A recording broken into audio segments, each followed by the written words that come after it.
অত্যাধুনিক সুবিধা সম্মিলিত 1000 মিটার দৈর্ঘ্যের নিউ মুরিং কন্টেইনার টার্মিনালে একসঙ্গে ভিড়তে পারে 4টি মাদার ভেসেল। অন্যদিকে চট্টগ্রাম বন্দরের 18টি গ্যান্ট্রি ক্রেনের মধ্যে 14টি আছে। এখানে বিদেশি অপারেটর দিয়ে টার্মিনালটি পরিচালনার ঘোষণায় বিভিন্ন পক্ষের প্রতিবাদের মুখে নৌবাহিনীকে দেওয়া হয়েছে দায়িত্ব।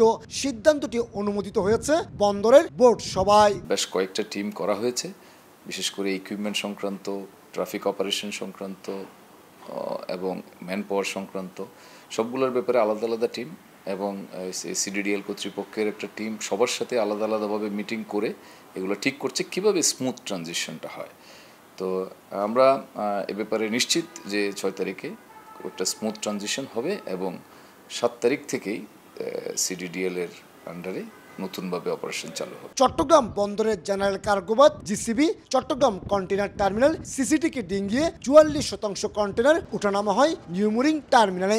এটি পরিচালনার জন্য তাৎক্ষণিকভাবে অন্তত 157 জন বিভিন্ন অপারেটর ছাড়াও 14টি গ্যান্ট্রি ক্রেন চালানোর দক্ষ অপারেটর প্রয়োজন রয়েছে। নৌবাহিনী তত্ত্বাবধানে চলবে বা ওরা অপারেট করবে।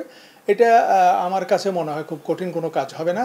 একটু সাপোর্ট পেলে সব তরফ থেকে ওরা চালিয়ে যেতে পারবে, কোনো অসুবিধা হবে না। এটা ড্রাইডক সাথে আছে। 2007 সালে 507 কোটি টাকায় নির্মাণ হওয়া টার্মিনালটি পরিচালনা নিয়ে শুরু থেকে ছিল নানা জটিলতা। রাজনৈতিক হস্তক্ষেপে 2010 সালের পর দায়িত্ব পায় সাইফ পাওয়ার টেক। চলতি মাসের 6 তারিখ প্রতিষ্ঠানটির সঙ্গে শেষ হচ্ছে চুক্তির মেয়াদ। তবে প্রাথমিকভাবে কার্যক্রম সচল রাখতে আগের সফটওয়্যার এবং প্রযুক্তিবিদদের সহায়তা নেওয়া হতে পারে।